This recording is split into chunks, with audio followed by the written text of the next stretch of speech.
Good morning, New Zealand. It's election season, baby. Leave your wisdom at the door. There's someone out there for you that you've been hoping, praying for. Yeah, baby, it is election season. Let me check this out. Get our country back on track. How do you think it got here, National? Oh, man. And then there's Freedom and Rights Coalition, or Freedom's New Zealand, or whatever they're calling themselves now. Sue Gray, Brian Tamaki, they're standing as well. And look at the little bunch of people that they've got standing beside them as well, the other little signatories. And, of course, the Labour Party. What was he saying? We stand for you, or something. In it for you. Oh, yes, you are indeed. I'll be talking about that in a minute. And this Green Party sign still hasn't been unvandalised. So, who are these parties? What do they allegedly stand for? And why do I say it's election season? Leave your wisdom at the door. Because that's essentially the mood. Whatever would be a good idea, whatever might be wise, whatever might be a legitimate choice and things of that nature, that's not the voting public's forte, generally speaking. You've got people who are watching too much television and reading too many stuffed news articles, and it's concocting this, this rather terrific sensation that they have some kind of freedom just so long as they agree with everything that the media and the government says. And considering the media works for the government at this point in New Zealand, with the amount of money that the government's pouring into them, and even TV3 now again entering bankruptcy here in New Zealand, is asking the government for a handout. So let's go back in time a little bit and let's have a look at the Labour and National parties. So back in the day, we had a Prime Minister formerly known as the Bookie from Te Puke, and he used to work for the World Bank, and then he became Prime Minister of New Zealand and started implementing globalist policies. Then we had another globalist Prime Minister who brought about what you might call neoconservatism today, but back then it was about selling state assets and things of that nature and trying to privatise and bring around public-private partnerships, which, as Penny Bright famously used to say, God rest her soul, partial privatisation is like partial pregnancy. There is no such thing. And what she clued on to is that we have a form of corruption in New Zealand called state capture. Now, what that means is the people who are corrupt, the organisations behind it, have their hooks in at the parliamentary level. That means that when the Parliament is passing any legislation, it is either at the behest of the corrupt influences that control New Zealand, or it doesn't pass. You see? They have a complete approval status. So that's why, over the past 15 to 16 years that I've been following politics as somebody who's actually awake to it, there hasn't been, to my mind, a single piece of legislation released by this government, regardless of party or regardless of coalition, that wasn't 100% globalist approved and ultimately detrimental to the nation. So let's think about where we're heading now. If you're voting for the Labour Party, you're voting for the people who deleted your rights to firearms, who censored the internet, and it just seems like a waste of time even talking about stuff on social media these days, because I used to have 65,000 YouTube subscribers before the medical misinformation stuff happened, and I used to be making about 3,000 US a month off of YouTube alone before the demonetization following the Christchurch mosque massacre. So as a broadcaster who basically thrives on being able to have an audience and get donations and things like that for telling the truth, when you're broadcasting live and you've got one person watching,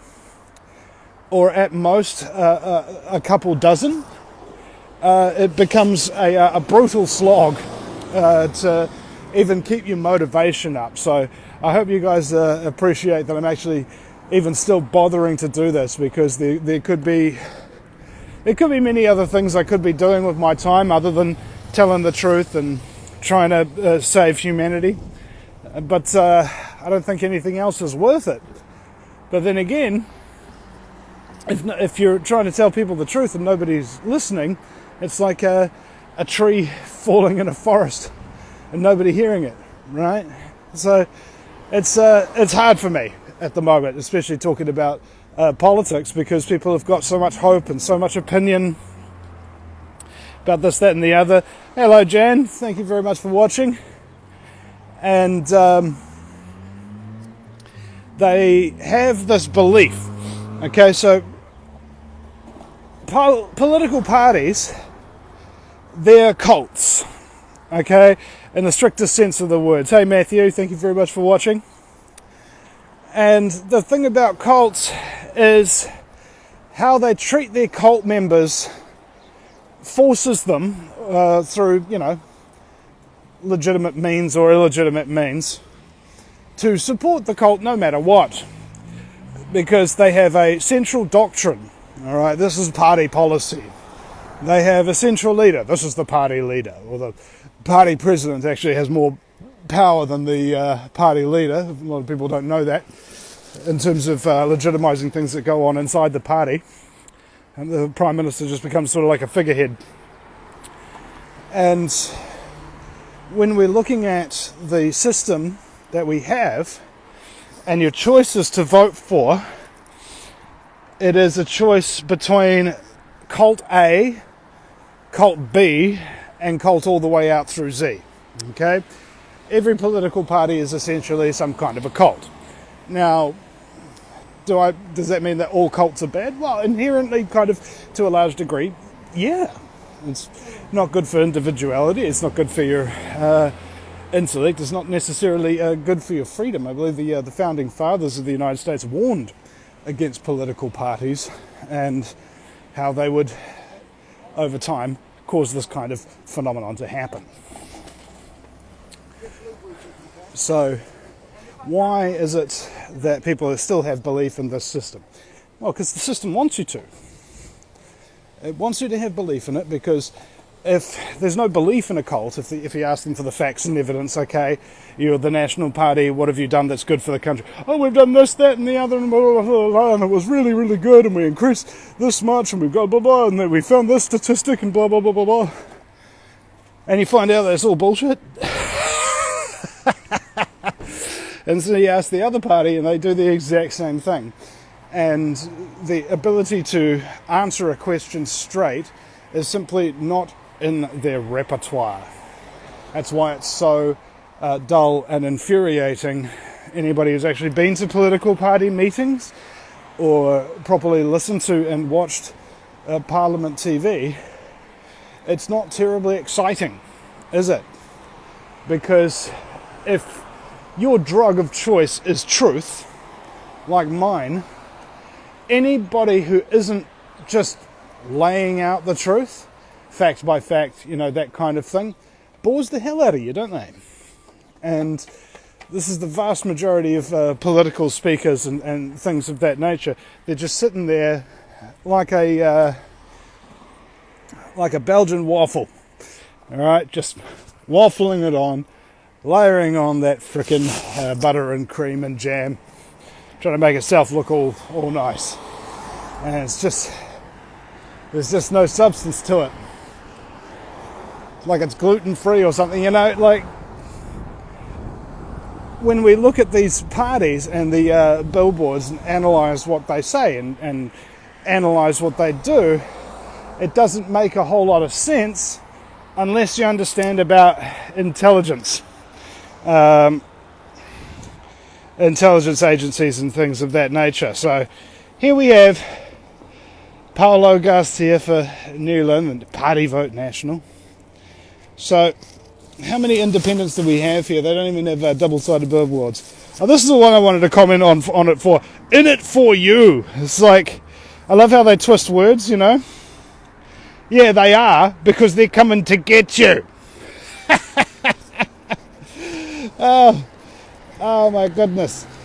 The problem with the Labour Party signs is that the colour palette that they've got, the red and white, it's actually one of the most effective because it's the colour of ripe fruit.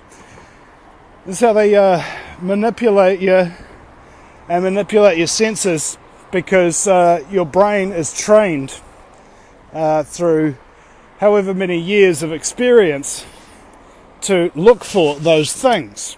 All right, that's how human beings are coded, and so you can trick the mind, which is often, you know, thinking about food or whatever, to pay attention to things by giving them the right colour. Red, yellow, blue as well. And if you look at the, what are they called, fast food restaurants, McDonald's or KFC or Burger King, Subway, whatever, you'll find that they've got one or all of these colours in there, those ripe fruit colours, because it stimulates the appetite, whether or not people actually realise it, and it makes them hungry and then go into Macca's to get themselves a burger. So that kind of advertising politically does work on a fairly strong level. Of course, it's not the be-all and end-all. You also need media behind you, lots of money to pay off the media to spread your message. And what we have been seeing is a lot of the political party signs and things of that nature being destroyed. And this happens every election. And there's a lot of hate out there for pretty much all the parties, you know. The Labour Party people hate the National Party people, and the people hate the Freedom and Rights, Freedom's New Zealand. We had a bashed one down the other day. Hey Kush, welcome to the show. So you're seeing a lot of people who aren't really on the legitimate scale of fairness or reason, both running for and sabotaging the abilities of others to run for legitimate office. Now, that being said, is government legitimate? Any government? And I would say that the answer to that is no. And you're like, why? But you know, people are elected. Okay, just slow down a second. Do you have the right to murder people? No, you don't. Do you have the right to steal from people? No, you don't. Do you have the right to intimidate people? No, you don't. The government has that right, but how did they get it? You didn't have it to give to them, right? The will of the people is the basis of the authority of government, as Penny Bright used to say. And if nobody has the right to do the things that the government currently does and does on a daily basis, stealing your money through taxes and intimidating you if you don't pay them, you know, just for one, how did they get that? All right, the answer is they legitimize themselves. What happens is, when I think Frederick Bastiat said something along the lines of when plunder becomes a way of life for a group of men living together in society, they create for themselves in the course of time a system of government that legitimizes it and a moral code that glorifies it. All right? That's what we're dealing with right now. A system of plunder and a moral code of plunder. Right? It's just glorious. They just love it, don't they? Now, across the road here, walk underneath those big pine trees. It's going to be a nice backdrop. Yeah, see, there you go. That was cool. So, when people are arguing about who they're voting for, why they're voting for somebody and why they're not, that sort of thing, it's like a waste of time, I think, to a large degree. Looking at what Ian Wishart said about it, is that it's like arranging deck chairs on the Titanic. If there's no legitimacy to government because government has rights that no human being actually has to give them, all right, then any participation in an election to a degree is morally wrong. All right, and I know this. I've participated in elections, not as a candidate, of course, just helping out little political parties, the Legalised Cannabis Party, the Advanced New Zealand Party. Done heaps of filming for all sorts of other parties as well, including Winston Peters. But I just don't like the fact that government exists just in general. I mean, I'll help you out and run in your election that ain't going to go anywhere or whatever because, I needed coin at the time to get rid of my debts. And now we're up at this election and I need coin to get rid of my legal debts from getting arrested in 2021. Still paying that off bit by bit. And I'm very grateful to all the people who've donated to help us get through that. And we're sitting on, I think, anywhere from $3,000 to $5,000 worth of legal bills left to pay off. So it's going to take a wee while if we don't get some big cash injections. But I digress. Go to the VinnyEastwoodShow.com. That's Vinny with a Y because it's the most important question. And Eastwood, go ahead, make my news. If you want to make a donation there through the PayPal, KiwiBank, or sign up to be a Patreon for my band, Vinny and the Vendettas. So, what have these people done this election? I'm talking about the freedom people now, that gives them a chance of winning. Nothing. All right, it's as simple as that. It's not possible for any of the freedom parties to win. The only possible winner who says they're about freedom would be Winston Peters. And Winston is a shrewd politician. Okay? He knows where the foment is. He's like Winnie the Pooh. He can smell honey. And he knows exactly what people are pissed off about. And he's using that anger in order to create himself a political movement where he can get back into power. So, in my opinion, although I would like other people to win, even though I don't believe in government, I would like all these freedom parties to get together, but I know that's not going to happen because I was involved extensively with Billy TK in the last election and I saw how much effort he had to go through in order to get other parties and things like that on board, and the troubles he faced there with disagreements and egos and even defamation, false accusations and things like that coming out of political parties against him when he's trying to bring them together for the cause of freedom. And when you're up against the worst criminal element that are possibly demon possessed, you kind of need you kind of need a united front on that one, guys. You know, it's like Liz Gunn doesn't like Brian Tamaki or whatever. I'm not saying she doesn't. I'm just throwing it out there. Where you could just get them together and just say, hey Liz, hey Brian, hey, how you doing, Vinny? Yeah. Do you guys want to get enslaved and subsequently exterminated by ruthless criminal sociopathic scumbaggery? And we're like, oh no, we don't, eh? You know, I'm like, okay, great, we're on the same page. How about we frickin' work together and stop arguing about the side issues, okay? There is one issue. We are slaves, okay? We are slaves, whether or not you like it, because we don't follow what's called universal karmic law or natural law. What does that mean? Well, the one law of the universe is you can't take that which does not belong to you. All right? Quite simple.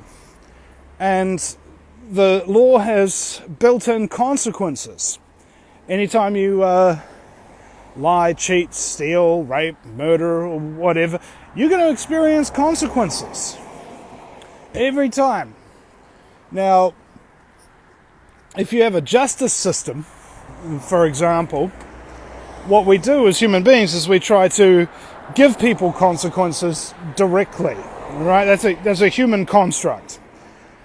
But unfortunately, because it's a human construct that isn't based upon natural justice or whatever, they can create umpteen little laws that they can bust people for and destroy them with.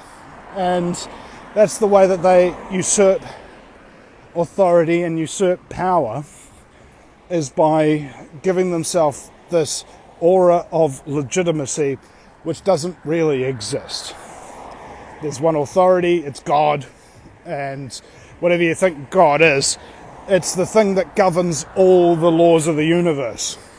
You know, the stuff that was true when you were born and the stuff that was true after you die, God created all those, man didn't. All right, now, why do I say that? Am I religious? No, don't like religion either. Don't like government, don't like religion.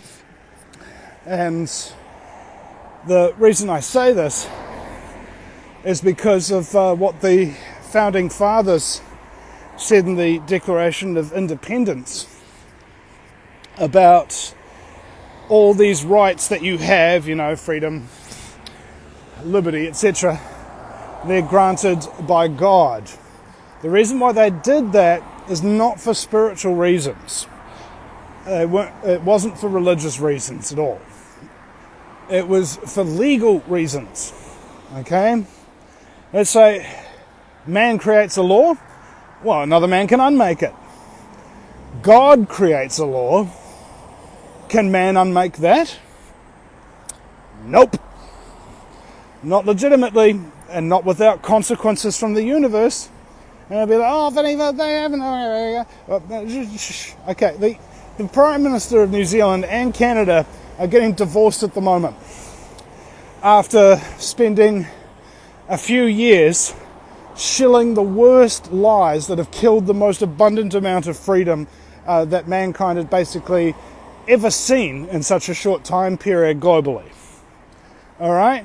Consequences. They come at you sideways. They don't come at you head on.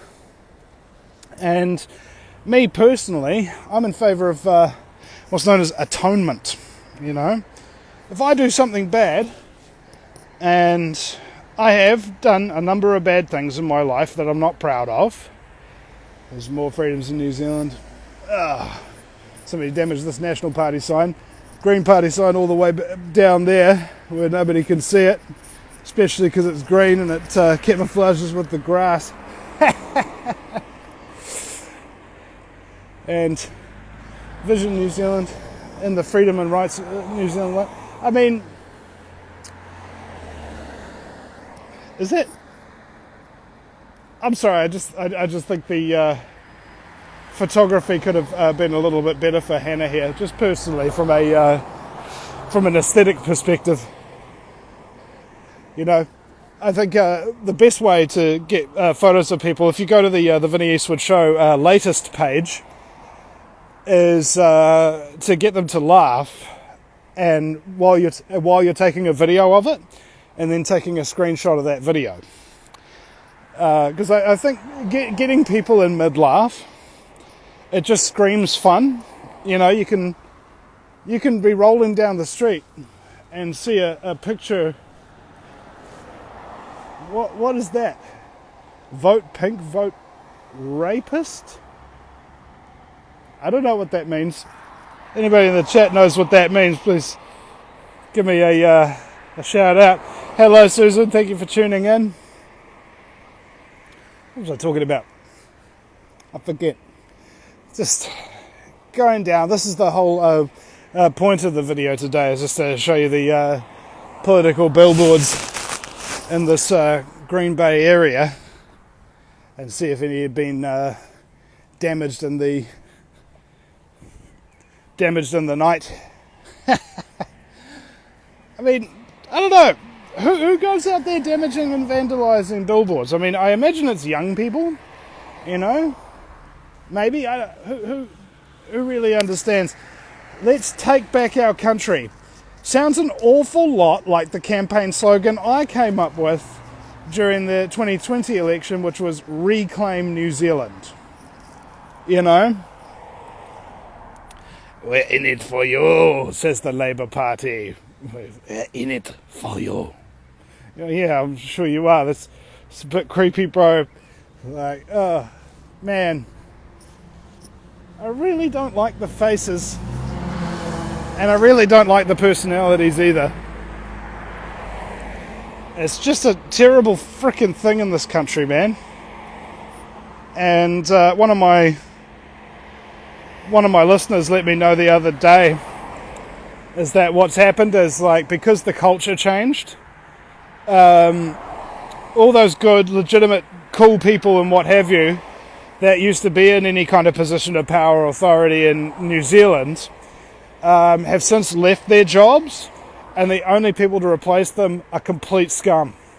Alright? Because they're like, okay, this culture's not for me, man. I don't like bossing people round. I don't like being a commie. I'm getting out of this gig. G'day, Sean.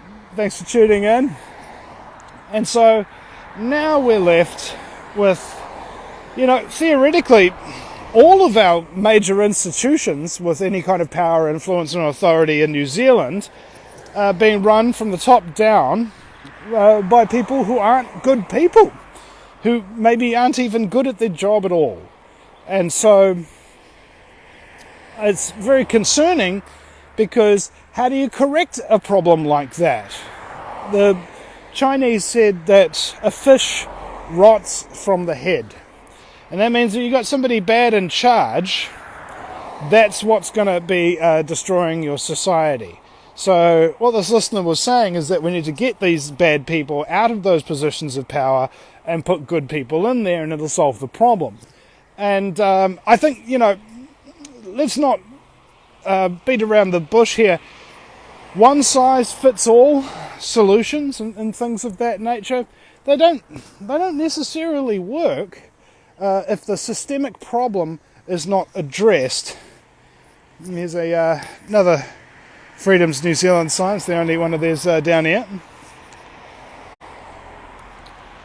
And so, again, getting back to natural universal law, karmic law, if people aren't taught that, and if they aren't taught the trivium, you know, at a young age, you know, there's certain laws of the universe, and there's a certain purpose to your life. You're supposed to learn how to figure out fact from fiction by asking the questions who, what, when, where, why, and how.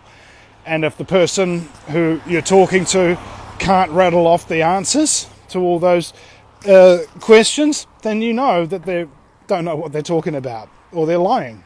All right? That's how you determine fact from fiction, is getting the answers to those very basic subset of questions. This is what you learn in sixth form journalism. And man, they don't even have sixth form anymore, do they? They changed the education system around so much now that ain't nobody getting educated. They're getting indoctrinated. And getting indoctrinated so well that it's a brutal assault on the senses, I think. Just looking at what they're teaching kids now about sexuality.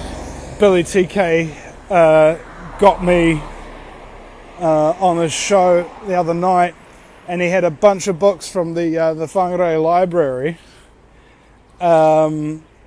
about the pronoun book, and all of these other things that they're teaching kids about the trans agenda and stuff like that. And of course, to Billy and Christian, that's just a massive affront. And to me, it's just par for the course. This is what they do, man. They go for your kids. They go for your kids' minds.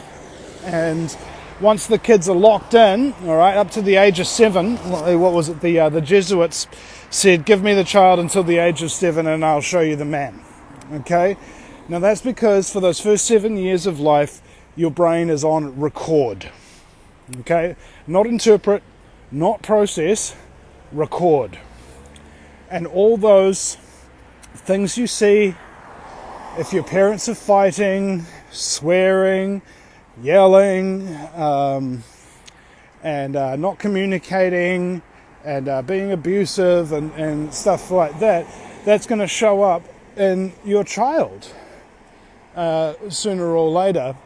And after they've reached the age of 7, those lessons will be locked in. They won't be able to change.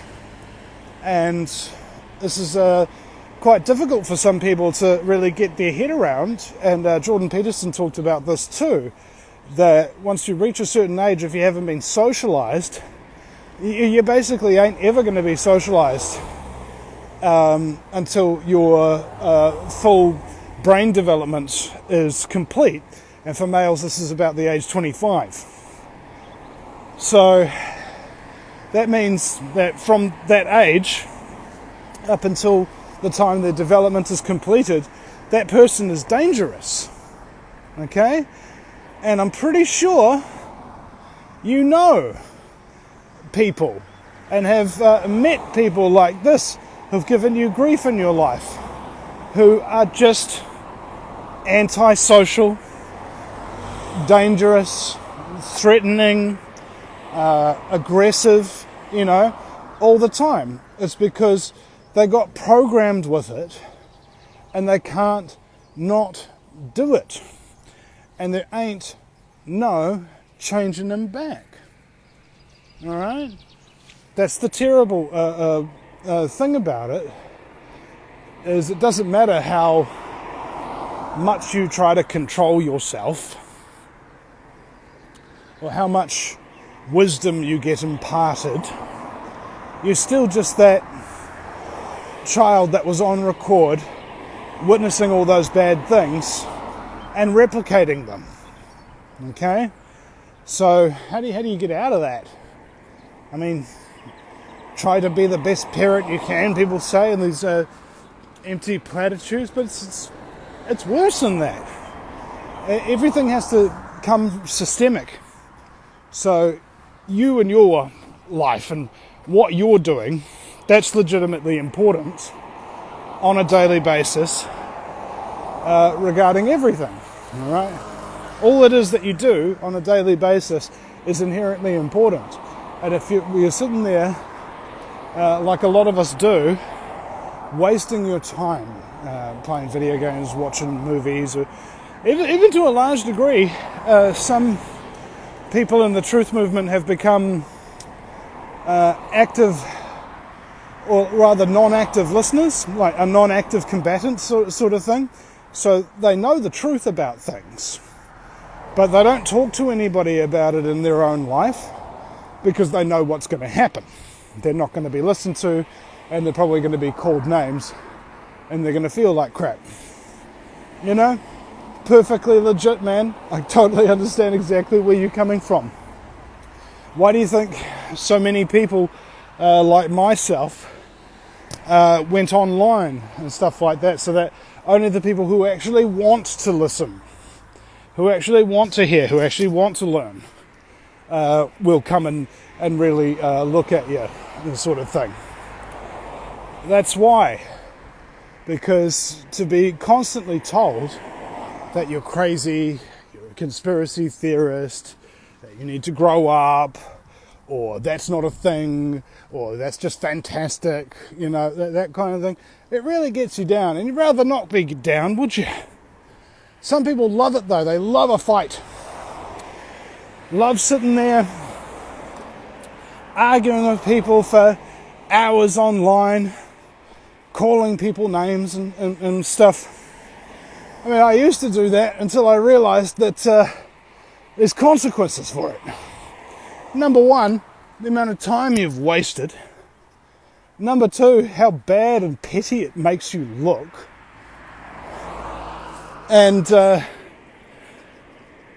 I just, on that basis, in terms of arguing with people online fervently, who've got problems with me, I just don't do it. If you want to argue with me, give me a phone call, all right, or a video messenger call or something like that, so we can have a proper human discussion.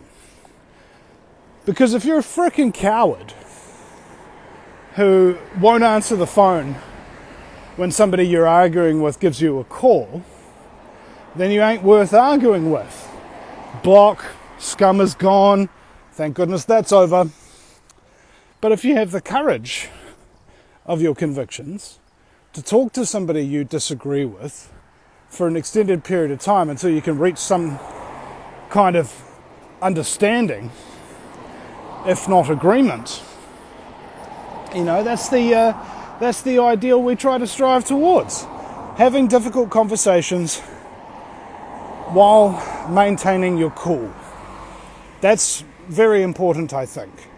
And that would be great if we had that in politics, if we had very emotionally mature people who were capable of discerning right from wrong action, who really, genuinely want to be a servant to the people and are capable of ingesting a whole bunch of toxicity and scumbaggery, chewing it over and spitting it back out again as something cool and calm and collected. I think that's the reason why Billy was so popular back in the day when he came out during the lockdowns and everything, because he just did it better than anybody else, and he kept his calm and peace in his spirit, that kind of thing, as he says, and that helps people to have faith in you.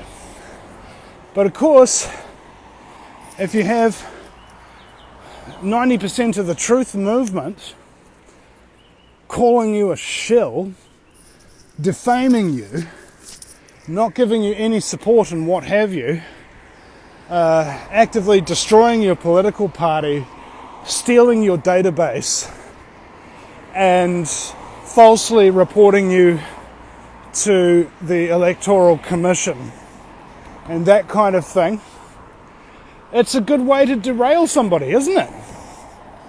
Really good way to derail somebody and make them think to themselves, you know what? I was more successful than any other freedom politician in the country's history, with no run-up time, and created the largest party in the shortest time that the country's ever seen. I'm done. Okay?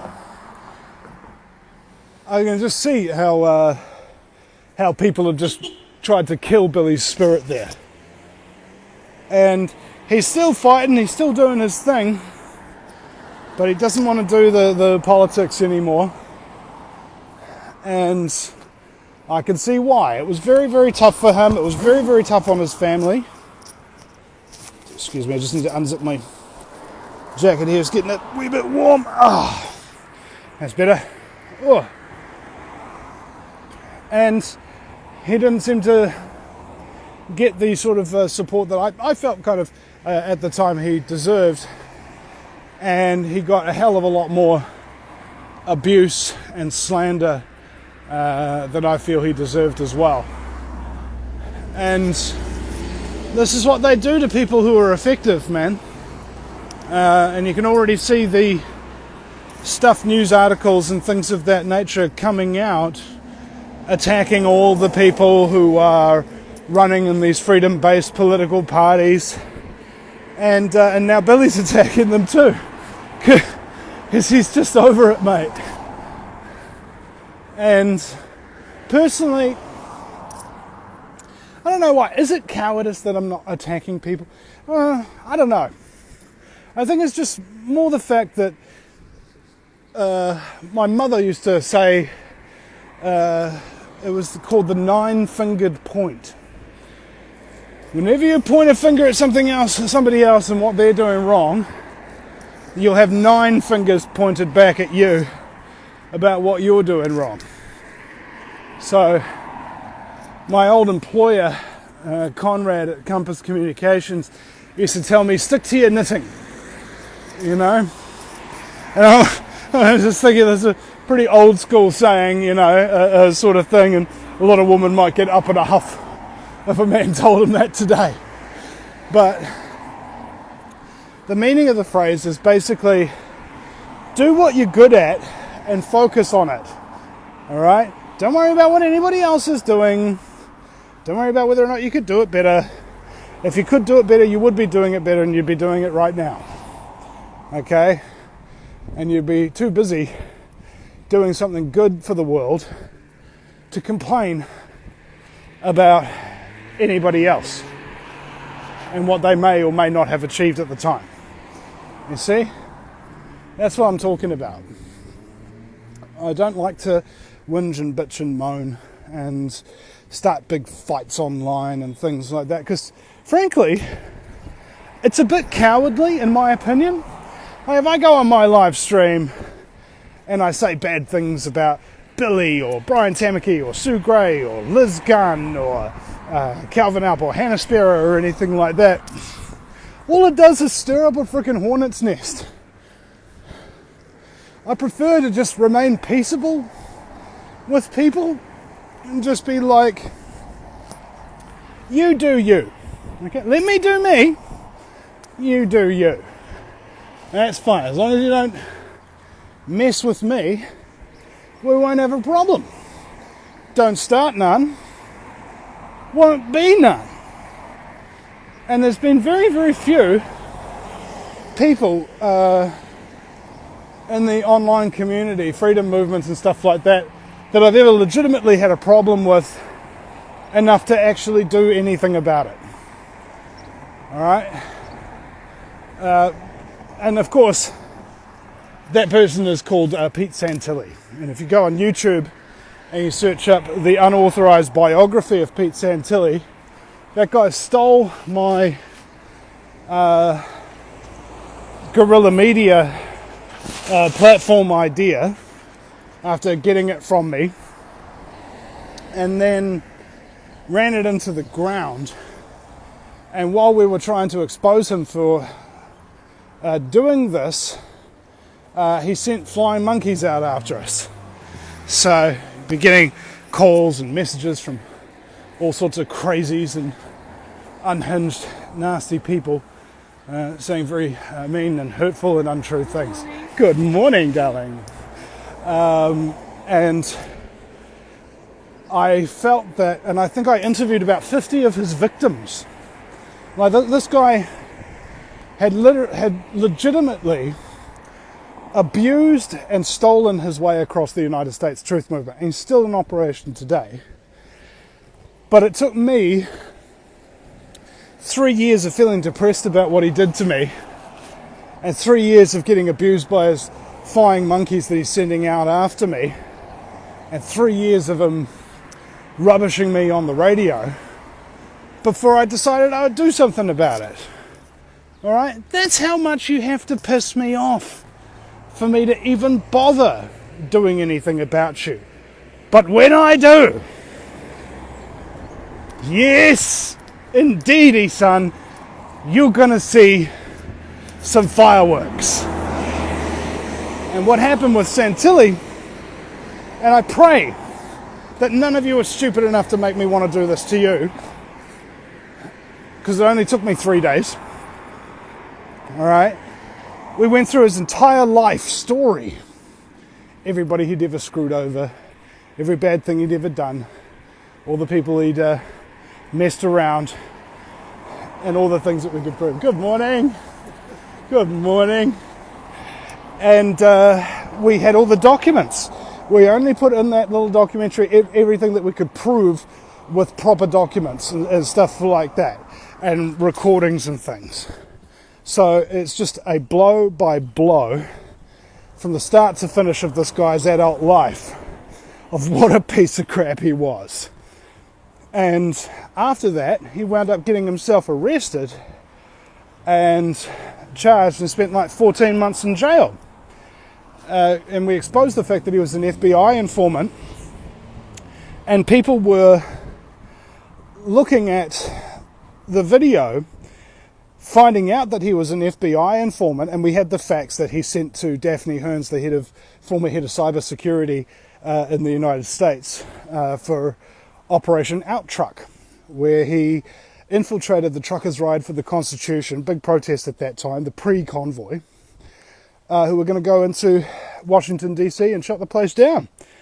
And they gave him access to their PayPal and their Facebook page and everything like that.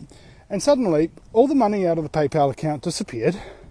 And suddenly, the Facebook page with 200,000 likes was changed to the Pete Santilli show with 200,000 likes. Just the most brutal sabotage I'd ever seen anybody do. But that's what he does to everybody. Everybody he comes into contact with. Whatever he can take from you, he will. If you trust him, he'll take you. All right? And our efforts to expose him were a bit too late to save the life of Lavoy Finicum. I believe he's a grandfather of 15 children or something like that, trying to stand for freedom. You know, he stood out of the car with his hands up and told the FBI, who were shooting the frickin' vehicle up, to shoot him instead of the woman and Pete Santilli, who was cowardly staying inside the vehicle, of course. And of course they shot him, you know. And so that's on Pete Santilli.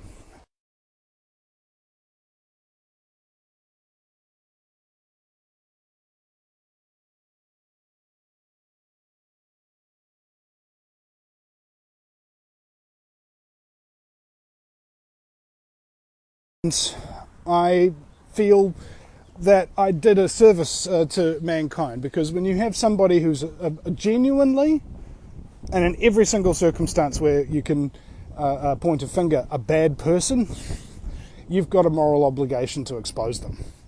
If you can, if you've got the skills, if you've got the know-how and what have you. And do I know things about all the, and I mean all, the people in New Zealand and our truth movement, and bad things that they've done that might be indicative of a poor character? Yeah. Yes. I won't tell you what they are and what not. The reasons I explained earlier. Because even in the American Revolution, apparently a lot of these leaders hated each other. Like, just downright frickin' hated each other so much they didn't even want to be in the same room.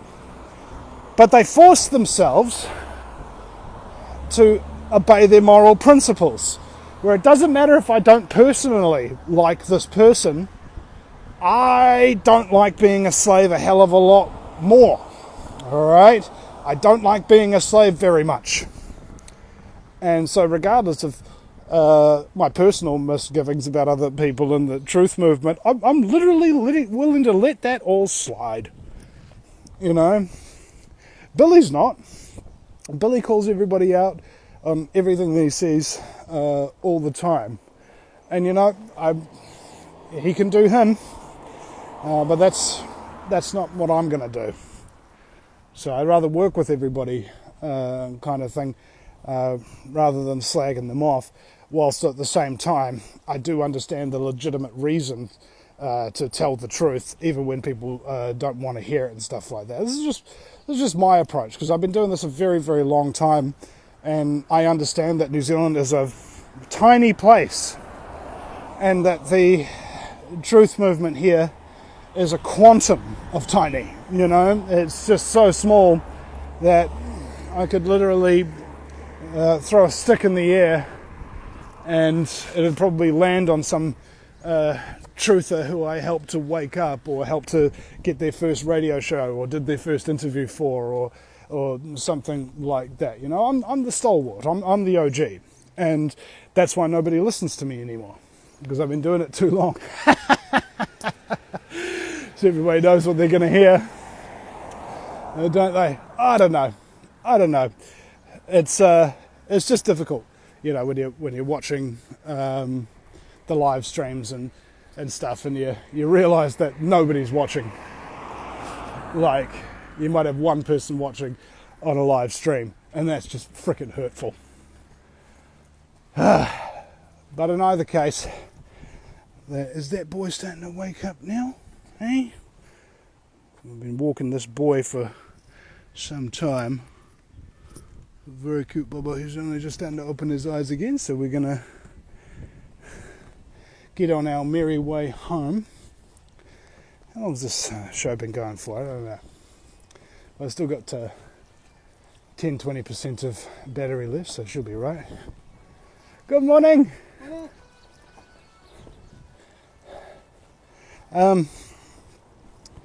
Yeah, I think I like this kind of format. You know, I get some exercise done, I get some work done simultaneously, get to say hi to some people around the neighbourhood.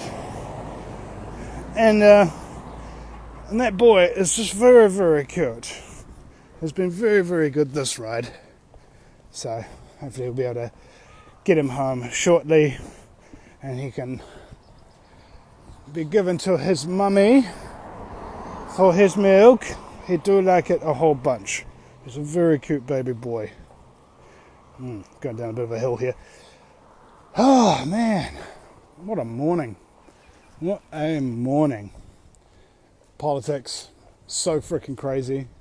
Everybody fighting at each other and tearing each other's throats out over being part of a legitimate system. And I don't see the legitimacy in it.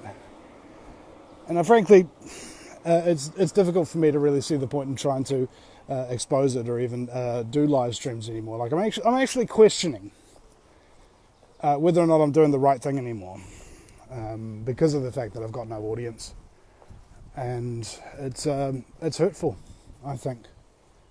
Yeah, I mean, I think maybe I was used to being the only guy doing this for so long, that now that there's like 20 to 30 other options of people to listen to, I'm just not good enough.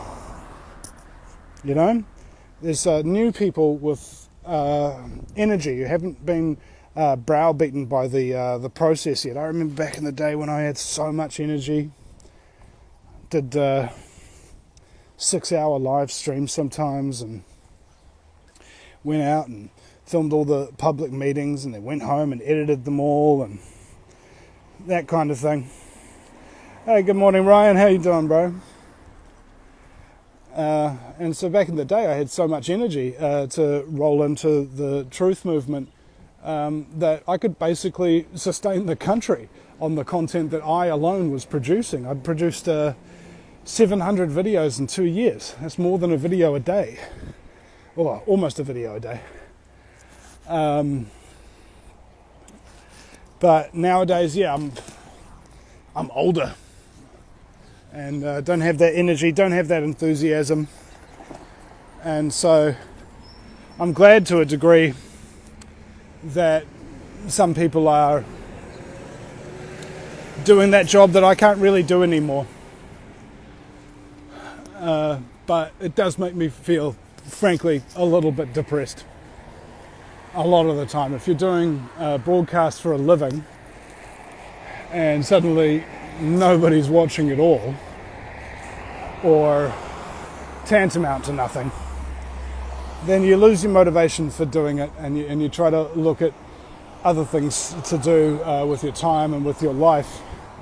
But the problem is that this has been my life for so long. I don't know how to change.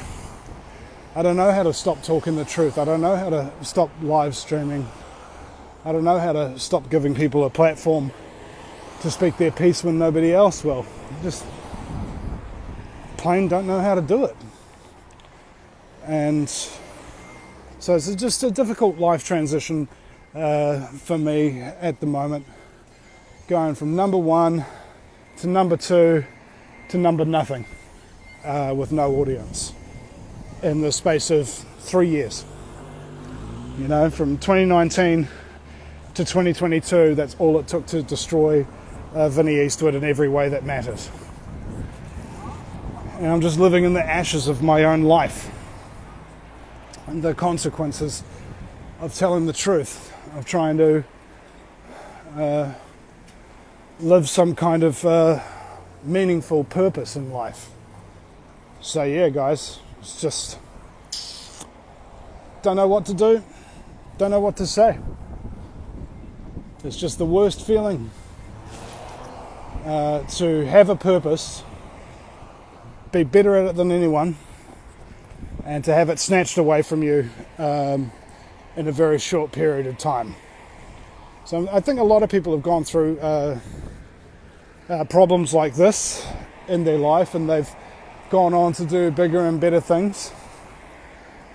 So hopefully I'll be one of them, and won't be one of those people who burns out and fades away like Kurt Cobain. Well, the rest of the people in the freaking 27 club. Of course I'm 38, so not young enough yet. Not young enough yet. It was a strange phrase. Alright guys, well, I need to take a wiki leak, and if you enjoyed this broadcast and hearing me ramble, please hit the like button and share it around. And please go to the VinnyEastwoodShow.com and check out the latest archives and whatnot, so that we can get some of those people that are on my show a little bit further out there for their benefit, as well as, of course, my own. I just want to be able to have enough money to survive, generally speaking, and we don't really have that at the moment. So any help you can be by going to the VinnyEastwoodShow.com and the clicking on the donate tab there, giving us anything you can through PayPal, KiwiBank and Patreon. I would very much appreciate it, folks, because yeah, it's been a tough, long, lonely frickin' slog through this process, and I'm very glad that I still have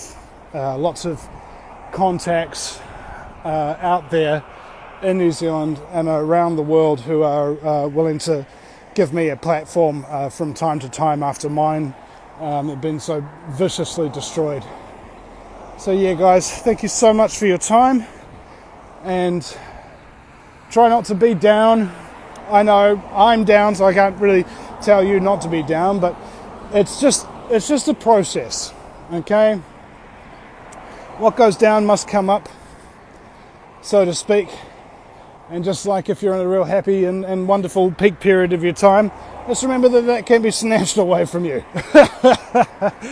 So I think maybe that was my problem, is I didn't realise just how brutally the snatch would be, and how big a blow it would be. And I still haven't recovered from it, not emotionally anyway, and certainly not financially or audience-wise, because yeah, if you spend your 20s and your 30s building something, you'll realise in your late 30s and your early 40s you don't have the energy to do that stuff anymore. And so generally speaking, a lot of the people get into good positions in this country after they get screwed over. They just can't do it anymore. But I'm still doing it. I'm doing it because it's the right thing to do. Not because I got a big audience, not because I make lots of money, and not because anybody really gives a flying fuck about me.